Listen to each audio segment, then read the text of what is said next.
എൻ്റെ പൊന്ന് നാട്ടുകാരെ, IPS എന്നൊരു സ്വപ്നവും കൊണ്ട് നടക്കുന്ന ബഹുമിടുക്കിയുടെ പരീക്ഷയുടെ മാർക്കുകൾ കണ്ട് ഞെട്ടിത്തരിച്ചുപോയി.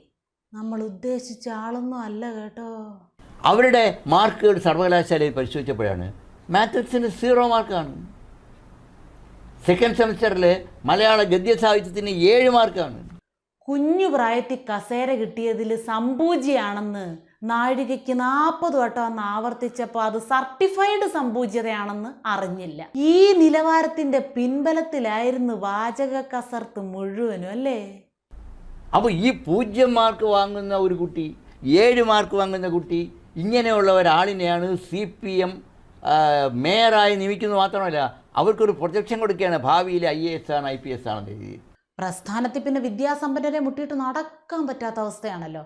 അപ്പോൾ ആ ലെവലിലുള്ള ഒരു പാവയൂട്ടിയെ മേറൂട്ടിയെ വേണമെന്ന് അവരാഗ്രഹിച്ചു. ചേർത്ത് വായിക്കാനും നോക്കി വായിക്കാനും ഒക്കെ ചക്രശ്വാസം വലിക്കുന്ന ഒരു യഥേഷ്ടം ഉണ്ടല്ലോ അവിടെ. അഹങ്കാരത്തിൻ്റെ ആൾരൂപമാണ് ആര്യ രാജേന്ദ്രൻ. വിദ്യാഭ്യാസത്തിൻ്റെ കുറവ് അവർ സാധാരണയായിട്ട് അഹങ്കാരം കൊണ്ട് അഡ്ജസ്റ്റ് ചെയ്യുകയാണ് പതിവ്. മുഖ്യധാർഷ്ട്യൻ മുതൽ ഇങ്ങോട്ട് എല്ലാവരും അത് കൃത്യമായിട്ട് പിന്തുടരുന്നുണ്ട്. അടുത്ത കാലത്ത് രാഷ്ട്രപതിയുടെ വാഹന വ്യൂഹത്തിലേക്ക് എവിടെ കാർ കൊണ്ടുവന്ന് കയറ്റിയില്ലേ? ഡ്രൈവർ പറഞ്ഞത് എന്താ? മേയർ പറഞ്ഞു കാർ കൊണ്ടുവന്ന് രാഷ്ട്രപതിയുടെ വാഹനത്തെ വ്യൂഹത്തിലേക്ക് കയറ്റാൻ. തെറ്റല്ലേ അത്?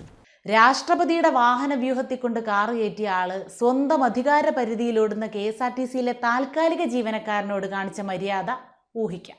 അടുത്ത കാലത്ത് ഏതോ ഒരു ഇംഗ്ലീഷ് ചാനൽ ഈ ആര്യ രാജേന്ദ്രനോട്ട് ഒരു ഇൻ്റർവ്യൂ നടത്തുന്നത് കണ്ടു. അസഹനീയമായിരുന്നു.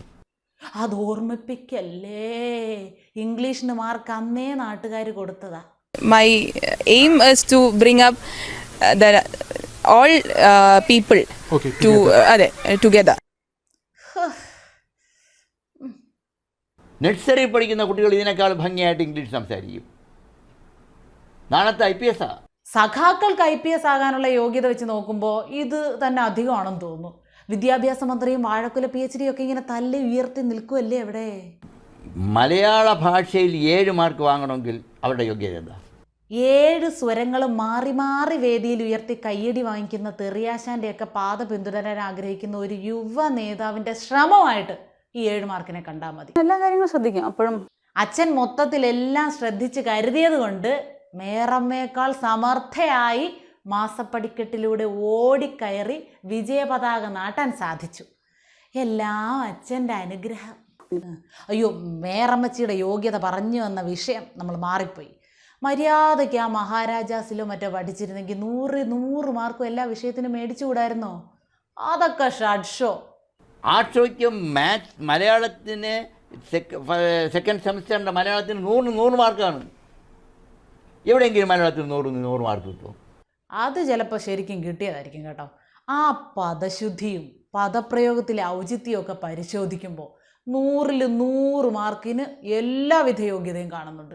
SFIയുടെ യോഗ്യതാ പരീക്ഷയിൽ ഉന്നത വിജയം കരസ്ഥമാക്കിയ വാഴക്കുലകളെല്ലാം കൂടി നാടിന് റീത്ത് വയ്ക്കും മുമ്പ് എല്ലാത്തിനെയും പുറത്ത് കടത്താൻ പറ്റിയാൽ മതിയായിരുന്നു. മാലിന്യ കൂമ്പാരത്തിൻ്റെ നാറ്റം സഹിച്ച് മടുത്ത് MBA ചെയ്യണം എന്നാണ് പബ്ലിക് അഡ്മിനിസ്ട്രേഷനിൽ. ശരിക്കും സിവിൽ സർവീസ് ആണ് ലക്ഷ്യം. ഒരു IAS എന്നുള്ള ലക്ഷ്യത്തിനേക്കാൾ IPS എന്നുള്ള ലക്ഷ്യം, ചിലപ്പോൾ ഒരു യൂണിഫോമിനോടുള്ള ഒരു താല്പര്യം തന്നെയായിരിക്കും.